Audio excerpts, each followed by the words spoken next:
Hello friends, lovely recipe channel को आपण मानक स्वागत। आज मु बनैबा जाऊँगी आंबुल राई।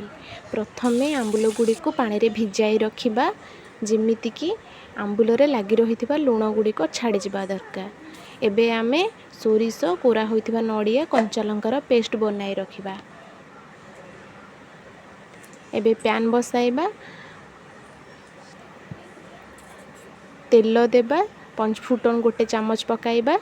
पंचफुटन फुटी आसिबा परे पेस्ट होई रहिथिबा कोड़ा नडिया सोरिष मसला को पकाइबा।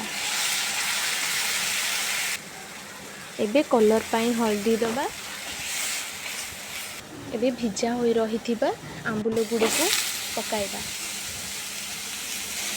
अल्प टिके पानी देबा।